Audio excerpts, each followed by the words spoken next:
بسم اللہ الرحمن الرحیم۔ الحمدللہ جی، ہم پڑھ رہے ہیں پارہ 21 اتلو ما اوحیا، اور اس میں ہم اپنے تیسرے سیشن کا آغاز کرنے لگے ہیں، جو کہ ہمارا لاسٹ ہوگا انشاءاللہ تعالی۔ اس میں ہم سورہ سجدہ سے آغاز کریں گے،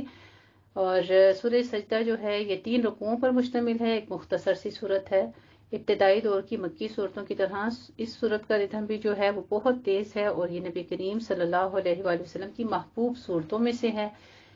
اس کے بارے میں آتا ہے کہ آپ صلی اللہ علیہ وسلم رات کو سوتے وقت سورہ ملک اور سورہ سجدہ کی تلاوت کیا کرتے تھے۔ مستند روایات میں حضور صلی اللہ علیہ وآلہ وسلم کا یہ معمول نقل ہوا ہے کہ آپ صلی اللہ علیہ وآلہ وسلم اکثر جمعے کے دن نماز فجر کی پہلی رکعت میں سورہ سجدہ اور دوسری رکعت میں سورہ دہر کی تلاوت فرمایا کرتے تھے۔ اس سے ہمیں یہ بھی اندازہ ہوتا ہے کہ جن صورتوں کے ساتھ حضور صلی اللہ علیہ وآلہ وسلم کو خاص تعلق خاطر تھا، ان صورتوں کی تلاوت آپ صلی اللہ علیہ وسلم نمازوں میں اکثر کثرت سے فرمایا کرتے تھے۔ آپ صلی اللہ علیہ وآلہ وسلم کبھی کبھی جمعے کے دن فجر کی پہلی رکعت میں سورہ جمعہ اور دوسری رکعت میں سورہ منافقون کی تلاوت فرمایا کرتے تھے۔ سورۃ السجدہ مکی صورت ہے، سورہ سجدہ مدنی صورت ہے، اور اس کا 3 ہی رکوع ہیں اور 30 آیات ہیں۔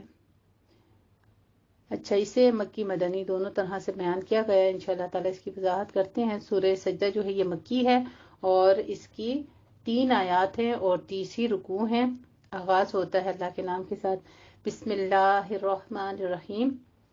الف لام میم، تنزیل الکتاب لا ریب فیہ من رب العالمین، ام یقولون افتراہ بل هو الحق من ربک لتنذر قوما ما اتاہم من نذیر من قبلک لعلہم یہتدون۔ الف لام میم حروف مقطعات ہیں۔ اس کتاب کا اتارا جانا اس میں کوئی شک نہیں تمام جہانوں کے پروردگار کی طرف سے ہے۔ کیا یہ کہتے ہیں کہ اس محمد صلی اللہ علیہ وآلہ وسلم نے اسے خود گھڑ لیا ہے؟ نہیں، بلکہ یہ حق ہے آپ کے رب کی طرف سے، تاکہ آپ خبردار کریں اس قوم کو جس کے پاس آپ صلی اللہ علیہ وآلہ وسلم سے پہلے کوئی خبردار کرنے والا نہیں آیا، شاید کہ وہ ہدایت پا جائیں۔ اللہ وہ ہے جس نے پیدا کیا آسمان کو اور زمین کو اور جو کچھ ان دونوں کے درمیان ہے 6 دنوں میں، پھر وہ متمکن ہوا عرش یعنی تخت حکومت پر۔ نہیں ہے تمہارے لیے اس کے مقابلے میں کوئی حمایتی اور نہ کوئی سفارش کرنے والا، تو کیا تم نصیحت نہیں پکڑتے؟ یدبر الامر من السماء الى الارض، اور وہ تدبیر کرتا ہے اپنے امر کے آسمان سے اور اس کی طرف، پھر وہ امر چڑھتا ہے اس کی طرف، یہ سارا معاملہ طے پاتا ہے ایک دن میں، جس کی مقدار تمہاری گنتی کے حساب سے 1000 برس ہے۔ وہ جاننے والا ہے چھپی اور ظاہری بات کا، وہ بہت زبردست نہایت رحم فرمانے والا ہے۔ سبحان اللہ۔ اللہ سبحانہ تعالیٰ کی خوبصورت نام و صفات العزیز الرحیم بیان کیے جا رہے ہیں، جس نے جو شے بھی بنائی ہے بہت خوبصورت بنائی ہے۔ اس نے آغاز کیا انسان کی تخلیق کا گارے سے، پھر اس کی نسل چلائی ایک بے قدر پانی کے خلاصے سے، پھر اس کی نوک پلک در سب کچھ، پھر اس کو درست اندام کر دیا اور پھونکا اس میں اپنی روح میں سے، اور اس نے بنائے تمہارے کان، آنکھیں اور دل، بہت ہی کم ہے جو تم لوگ شکر ادا کرتے ہو۔ اور وہ یہ کہتے ہیں کیا جب ہم زمین میں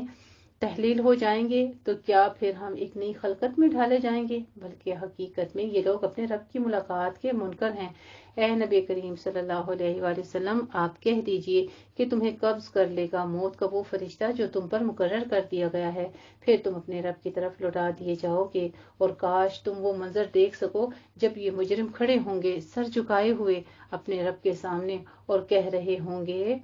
ربنا ابصرنا وسمعنا فرجعنا، اب ہم نے خوب دیکھ لیا اور سن لیا، تو ایک بار ہمیں پھر واپس لوٹا دے، ہم نیک عمل کریں گے۔ اب ہمیں یقین آ گیا ہے، اور اگر ہم چاہتے تو ہر جان کو اس کی ہدایت دے دیتے، لیکن میری طرف سے یہ فیصلہ صادر ہو چکا ہے کہ میں جہنم کو جنوں اور آدمیوں سے بھر دوں گا۔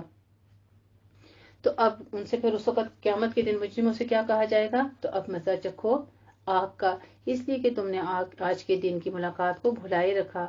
اب ہم نے بھی تمہیں نظر انداز کر دیا ہے، پھر تم چکھو ہمیشگی کا عذاب اپنے ان کرتوتوں کے سبب جو تم کرتے رہے ہو۔ ہماری آیات پر ایمان رکھنے والے تو وہی لوگ ہیں۔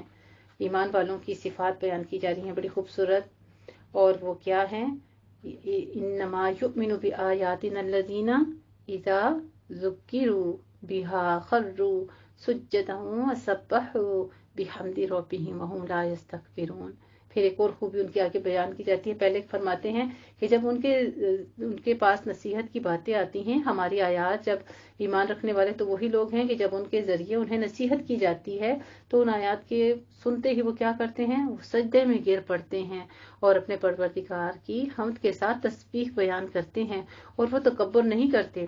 راتوں کو ان کے پہلو بستروں سے الگ رہتے ہیں۔ یہ ہیں ایمان والے، یعنی وہ کم سوتے ہیں اور زیادہ وقت قیام کرتے ہیں۔ تتجافا جنوبهم عن المضاجع يدعون ربهم خوفا وطمعا۔ بہت پیاری آیت ہے،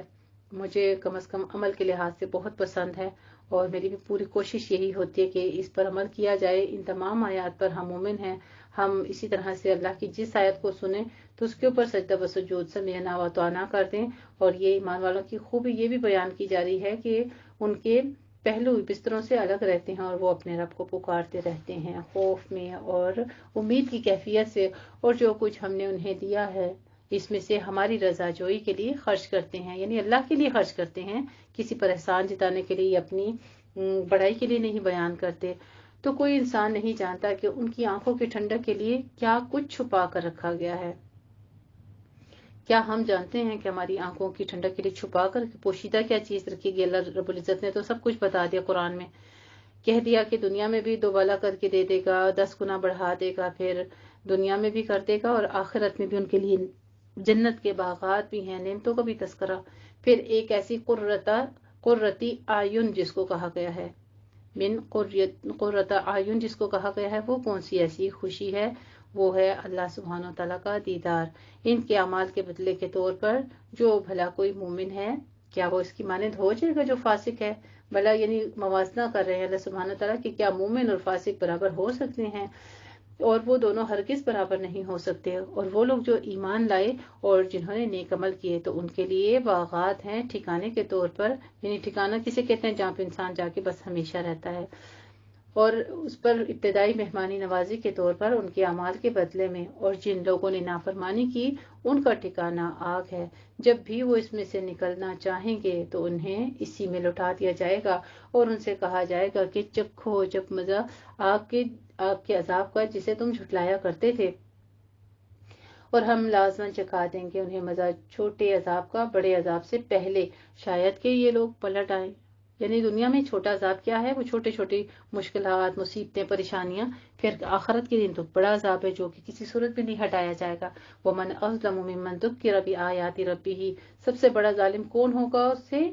جسے اس کے رب کی آیات کے ذریعے نصیحت کی گئی مگر پھر بھی اس نے اعراض کیا۔ یقیناً ہم ایسے مجرموں سے انتقام لے کر رہیں گے، اور ہم نے موسیٰ علیہ السلام کو بھی کتاب عطا کی تھی، اور آپ کسی شک میں نہ رہیے اس کی ملاقات سے، اور اس تورات کو ہم نے بنا دیا تھا رہنمائی کے لیے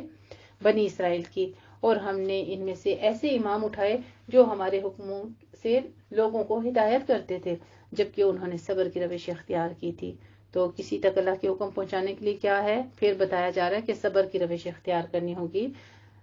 اور وہ ہماری آیات پر یقین رکھتے تھے۔ یقیناً آپ کا رب فیصلہ کرے گا ان کے درمیان قیامت کے دن ان چیزوں میں جن میں یہ اختلاف کرتے رہتے تھے۔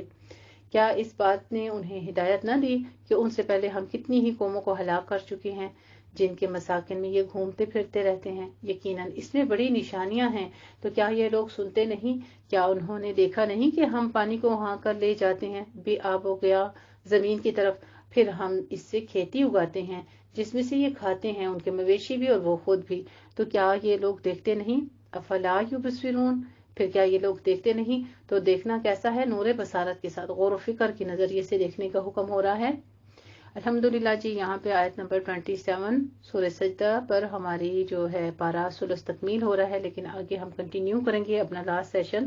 سورہ احزاب بھی ہماری آگے آ رہی ہے، یہاں پر ہماری لاسٹ 2 آیات ہیں 3 جس پر ہماری سورہ سجدہ تکمیل ہوگی، اور پھر آگے ہم سورہ احزاب اسی سیشن میں کمپلیٹ کریں گے انشاءاللہ تعالی۔ وَيَقُولُونَ مَتَىٰ هَٰذَا الْفَتْحُ إِن كُنتُمْ صَادِقِينَ، اور یہ لوگ کہتے ہیں کہ کب ہوگا یہ فیصلہ اگر تم سچے ہو۔ اے نبی کریم صلی اللہ علیہ وآلہ وسلم، آپ کہیے کہ فیصلے کے دن ان لوگوں کا ایمان لانا انہیں کچھ فائدہ نہیں دے گا جنہوں نے کفر کیا ہوگا، اور نہ ہی اس وقت انہیں کوئی مہلت دی جائے گی۔ تو اے نبی کریم صلی اللہ علیہ وآلہ وسلم، کیا خوبصورت انداز اب آپ کو سکھایا جا رہا ہے۔ فَأَعْرِضْ عَنْهُمْ وَانتَظِرْ إِنَّهُمْ مُنتَظِرُونَ۔ تو اے نبی کریم صلی اللہ علیہ وآلہ وسلم، آپ ان سے اعراض فرمائیے اور انتظار کریں، یہ بھی انتظار کر رہے ہیں۔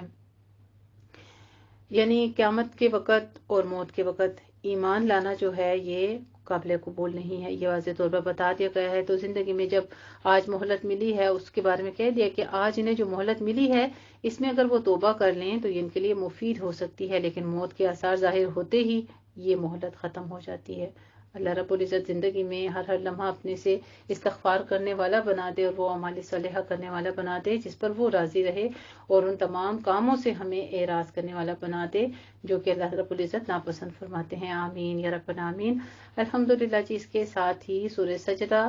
آیت نمبر 30 پر ہماری تکمیل ہوتی ہے، اور آگے آغاز ہوتا ہے سورۃ الاحزاب کا۔ تو یہ 5 ہجری میں نازل ہوئی تھی، اور احزاب اور سورہ نور کا آپس میں جوڑے کا سا تعلق ہے۔ سورہ نور 6 ہجری میں یعنی سورہ احزاب جو ہے 1 سال بعد ہی نازل ہوئی، اور یہی زمانہ ترتیب اور ان دونوں صورتوں کے مضامین بھی نظر آتی ہیں۔ مثلاً پردے سے متعلق ابتدائی احکام سورہ احزاب میں بھی ہیں، ان میں عورت کے لیے گھر سے باہر کے پردے اور گھروں کے اندر اور محرم نامحرم کے گھروں میں داخلے پر پابندی کے متعلق ہدایات ہیں، لیکن گھر کے اندر رہتے ہوئے عورت کے لباس اور سطر سے متعلق احکام اس سلسلے سے محروم مردوں کے جو محرم مرد ہیں ان کے بارے میں تفصیلات سورہ نور میں بیان ہو چکی ہیں۔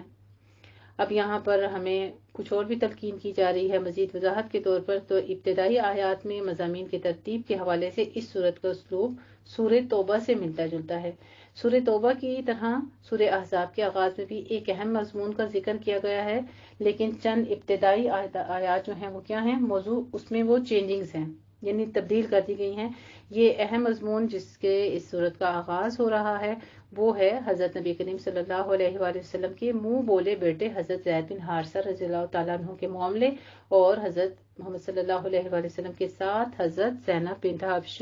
رضی اللہ تعالیٰ عنہا کے نکاح سے متعلق۔ ابتدائی آیات میں ہیڈ لائنز کے طور پر منہ بولے بیٹے کی قانونی شرعی حیثیت کے بارے میں حکم ہے، اور پھر اس کا موضوع سلسلہ منقطع کر دیا گیا۔ پھر دوسرے تیسرے رکوع میں غزوہ احزاب کا ذکر آئے گا، پہلے رکوع کے مضمون کا ربط پھر بعد میں چوتھے رکوع میں جا کر ملے گا۔ ٹھیک ہے، ان باتوں کا آپ دھیان رکھیے گا۔ اسی فہم کے ساتھ اس صورت کو آغاز کرتے ہیں جو کہ ہماری سورہ احزاب ہے۔ سورہ احزاب مدنی صورت ہے اور اس کے 9 رکوع ہیں، 73 آیات ہیں۔ بسم اللہ الرحمن الرحیم۔ یا ایہا النبی اتق اللہ ولا تطع الکافرین والمنافقین ان اللہ کان علیما حکیما واتبع ما یوحی الیک من ربک ان اللہ کان بما تعملون خبیرا وتوکل علی اللہ وکفی باللہ وکیلا۔ الحمدللہ، اللہ کے نام کے ساتھ میں شروع کرتی ہوں جو بڑا مہربان، جو نہایت رحم فرمانے والا ہے۔ اے نبی کریم صلی اللہ علیہ وآلہ وسلم، اللہ کا تقوی اختیار کیجیے اور کافرین اور منافقین کی باتیں نہ مانیے۔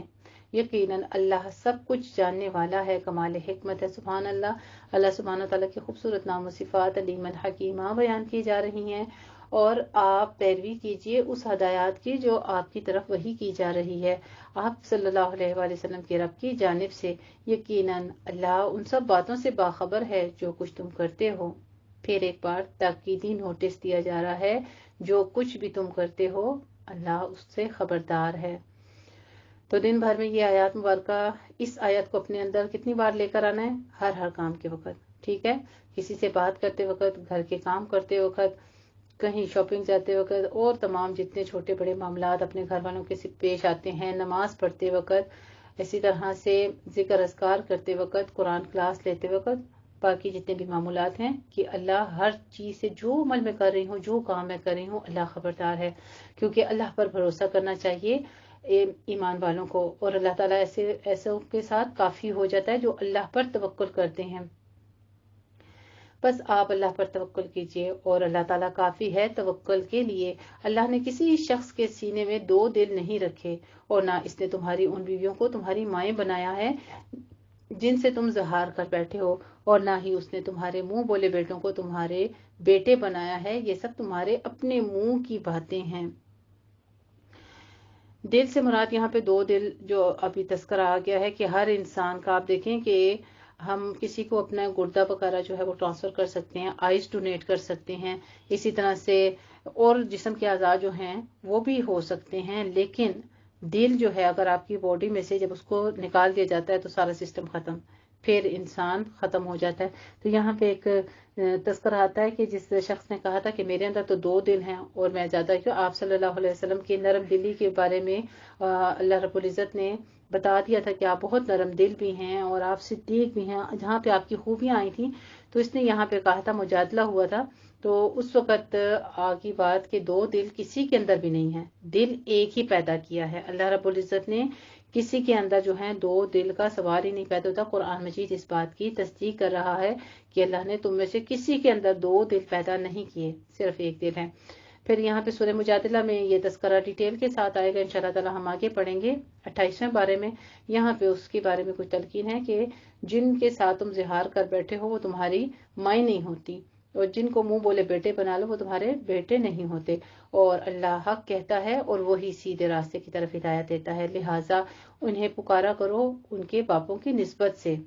بیٹوں کو ان کی یعنی اولادوں کو ان کے باپ کی نسبت سے پکارنے کا حکم ہے، اپنے نام لگا کر اور ان کو گود لے لینا یہ چیز جو ہے ہمارے اسلام میں جائز نہیں ہے،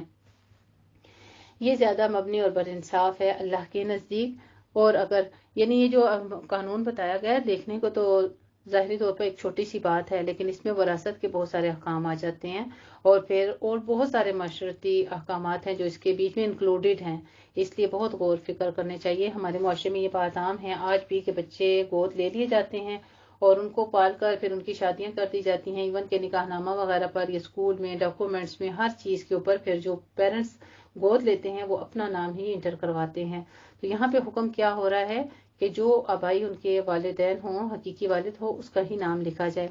اور اگر تمہیں ان کے باپوں کے بارے میں پتہ نہ ہو تو وہ تمہارے دینی بھائی اور رفیق ہیں، اور اس معاملے میں تم سے جو خطا ہوئی ہے اس پر تم سے کوئی مواخذہ نہیں ہے۔ ہمارے اندر جو سوال اٹھا تھا نا ابھی، میرا خیال سے آپ لوگ بھی یہی سوچ رہے تھے کہ اگر جن کے والدین کا پتہ ہی نہ ہو، جیسے اکثر بچے جو ہیں وہ یرغمال بنا دیے جاتے ہیں یا جنگوں وغیرہ میں یا اس طرح کہیں پر بم وغیرہ بلاسٹ ہو جاتا ہے تو ان کے پیرنٹس پوری فیملیز جو ہیں وہ ختم ہو جاتی ہے، اب وہ بچے اڈاپٹ کیے جاتے ہیں تو ان کے معاملے میں کیا کیا جائے؟ پھر ان کے معاملے میں ہے کہ تو وہ تمہارے دینی بھائی ہیں اور رفیق ہیں، تو اس کے معاملے میں جو خطا ہوئی اس پر تم سے کوئی مواخذہ نہیں ہے، لیکن تم لوگ جو کچھ اپنے دلوں کے ارادے سے کرو گے اس کا ضرور احتساب ہوگا، اور اللہ بہت بخشنے والا بھی ہے، نہایت رحم فرمانے والا ہے۔ پھر توبہ کے دروازے ساتھ ہی کھلے ہیں۔ اللہ سبحانہ تعالیٰ کی خوبصورت نام و صفات غفور الرحیمہ بیان کی جا رہی ہیں۔ النبی اولا بالمؤمنین، یقیناً نبی کا حق مومنوں پر خود ان کی جانوں سے بھی زیادہ ہے۔ یہ ہے یہاں پہ آیات مبارکہ جس کا شان نزول میں نے آپ سے آغاز میں خلاصے میں تذکرہ کیا، جب حضرت زینب نے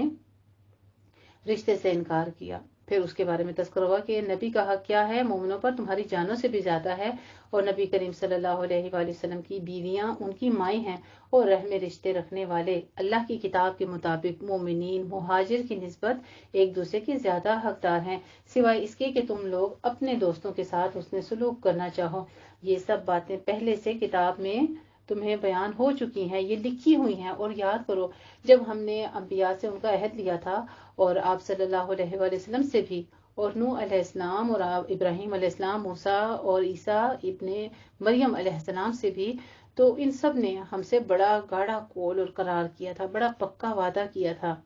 تاکہ اللہ پوچھ لے سچے لوگوں سے ان کے سچ کے بارے میں، اور اس نے تیار کر رکھا ہے کافروں کے لیے ایک دردناک عذاب۔ پھر ساتھ ایمان والوں سے مخاطب کرتے ہوئے اللہ رب العزت فرماتے ہیں، اے ایمان والو، یاد کرو اپنے اوپر اللہ تعالیٰ کی نعمت کو جو تم لوگوں پر ہوا، جو جب تم پر حملہ آور ہوئے۔ اب جنگ کا یہاں سے ذکر تذکرہ شروع ہوتا ہے۔ جب تم پر آئے بہت سے لشکر تو ہم نے ان پر ایک سخت آندھی بھیجی، اور ایسے لشکر بھی جو تم نے نہیں دیکھے، اور جو کچھ تم لوگ کر رہے تھے اللہ اسے دیکھ رہا تھا۔ جب وہ لشکر آئے تم پر تمہارے اوپر سے بھی اور تمہارے نیچے سے بھی، پھر یعنی پہاڑوں والی اوپر سائڈ سے بھی، بیک والی سائڈ سے بھی، فرنٹ سے بھی اور بیک، دونوں طرف سے حملہ ایک دم سے ہوا، اور جب خوف کے مارے نگاہیں پتھرا گئی تھیں اور دل حلق میں آ گئے تھے، اور اللہ تعالیٰ کے بارے میں طرح طرح کی گمان تم کرنے لگے تھے، اس وقت اہل ایمان کو خوب آزما لیا گیا تھا، اور وہ شدت کے ساتھ جھنجھوڑ ڈالے گئے۔ اور جب کہہ رہے تھے منافقین اور وہ لوگ جن کے دلوں میں روک تھا، ما وعدنا اللہ ورسولہ الا غرورا،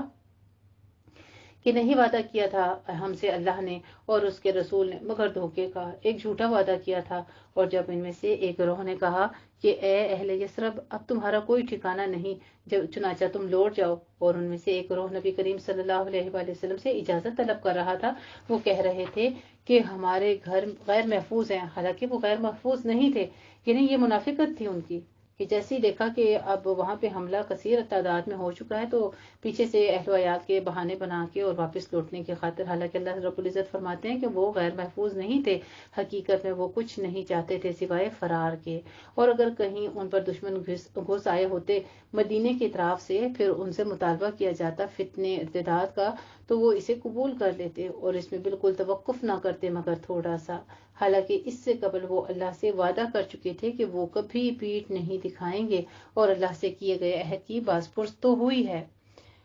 اللہ رب العزت فرماتے ہیں کہ یہاں پہ ان کو اشکارا کر دیا گیا اور ان کو بتا دیا گیا کہ یہی منافق ہیں، تو یہاں پہ ان کو تمہید بھی بتا دی جا رہی ہے، ان کے بارے میں کر دی جا رہی ہے، تاکیداً ان کو بتایا جا رہا ہے کہ اللہ کی طرف سے ان وعدوں کی پوچھ ہوگی۔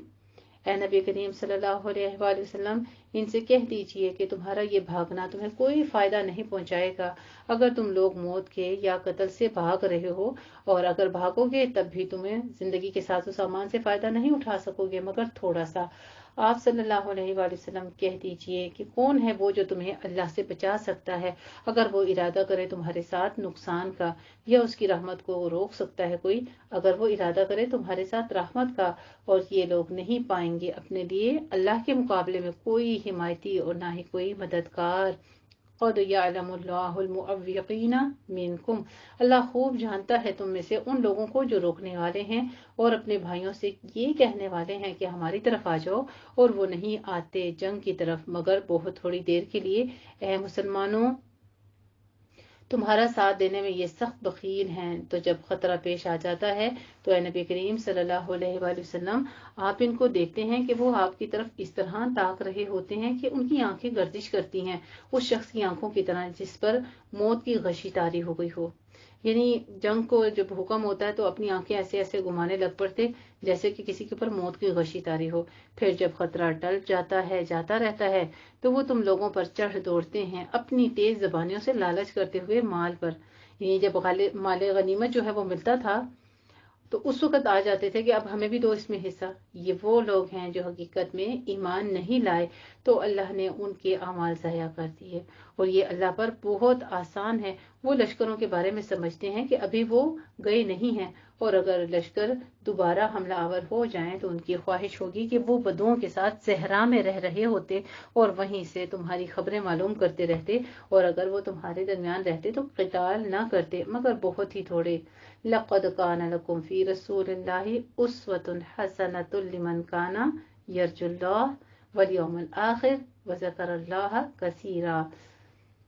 فرمایا جا رہا ہے اے مسلمانوں، تمہارے لیے اللہ کے رسول میں ایک بہترین نمونہ ہے، یہ اسوہ ہے ہر اس شخص کے لیے جو اللہ سے ملاقات کا اور آخرت کی امید رکھتا ہو اور کثرت کے ساتھ اللہ کا ذکر کرتا ہو۔ اللہ کے ذکر کے لیے، نماز کے لیے، عبادات کے لیے کس کی طرف دیکھنا ہے؟ جیسے نبی کریم صلی اللہ علیہ وسلم، کیونکہ اسوۃ حسنہ ان کو کہا گیا ہے۔ اور جب اہل ایمان نے دیکھا ان لشکروں کو تو انہوں نے کہا کہ یہی تو ہے جس کا ہم سے وعدہ کیا گیا تھا اللہ نے اور اس کے رسول نے، اور بالکل سچ فرمایا تھا اللہ نے اور اس کے رسول نے، اور اس واقعے نے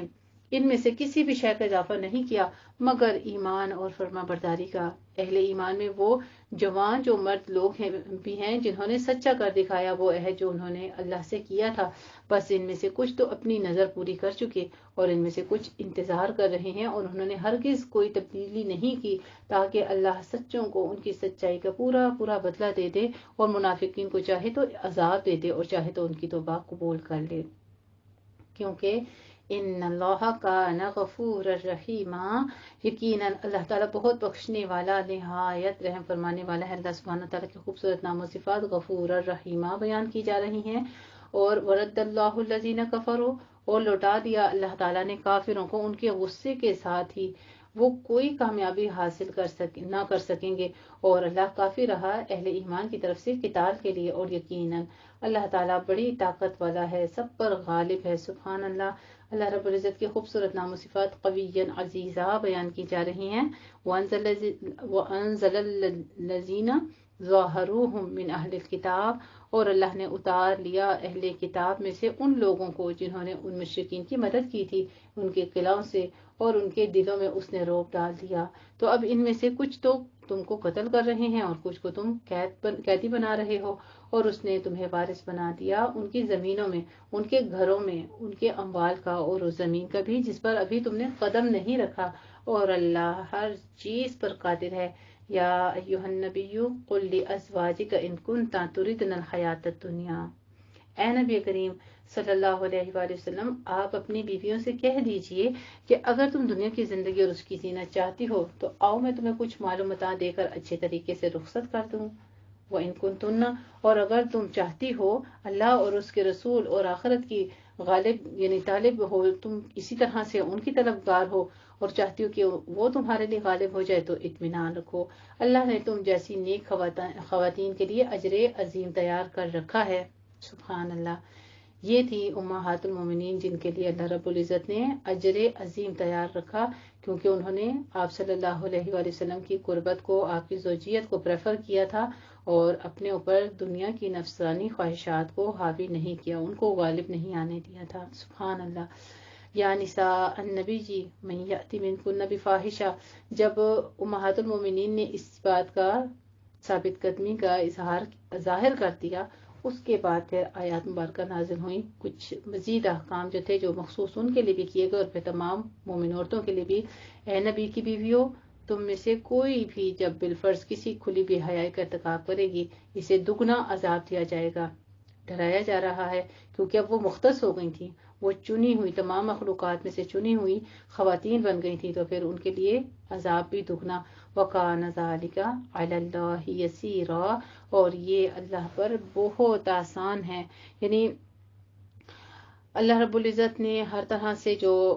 پیشن گوئیاں کی تھیں اپنے نبی پاک صلی اللہ علیہ وآلہ وسلم کو، اس کے بیچ میں سب سے مین جو ان کا رد عمل اپنے اہل و عیال کے بارے میں تھا۔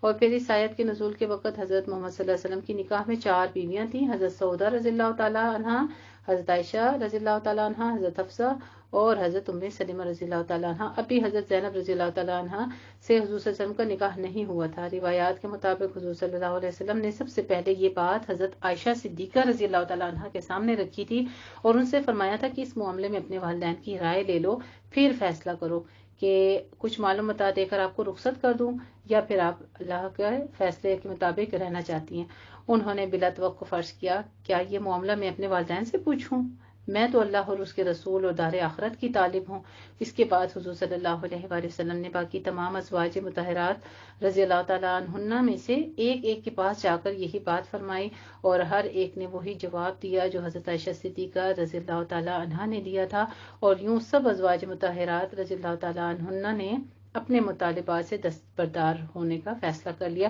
اس کے بعد حضرت نبی کریم صلی اللہ علیہ وآلہ وسلم کی تمام ازواج مطہرات رضی اللہ تعالیٰ عنہن نے بھی اپنی زندگی اسی طرز زندگی سے گزاری کہ حضور صلی اللہ علیہ وآلہ وسلم کے کسی ایک گھر میں بھی متواتر 2 وقت کا چولہا کبھی گرم نہ ہوا۔ الحمدللہ رب العالمین جی، اس آیت کے تکمیل پر سورہ احزاب آیت نمبر 30 پر ہمارا آج کا پارہ تکمیل ہوتا ہے۔ پارہ 21 اتل ما اوحی۔ اللہ رب العزت سے دعا کر لیتے ہیں، یا رب ہم نے اس کلام میں جو کچھ پڑھا سیکھا سمجھا کوشش کی ہے قدنا سے اپنی طرف سے کوئی ٹوٹی پھوٹی سی کوشش ہماری ہوئی اگر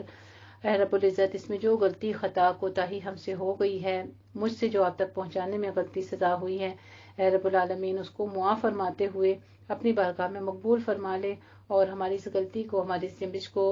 مغفرت میں لے لے ہمیں ہمارے لیے اس کو نجات کا ذریعہ بنا دے آمین یا رب العالمین وآخر دعوانا الحمد للہ رب العالمین جزاکم اللہ وسلم جزا السلام علیکم ورحمۃ اللہ وبرکاتہ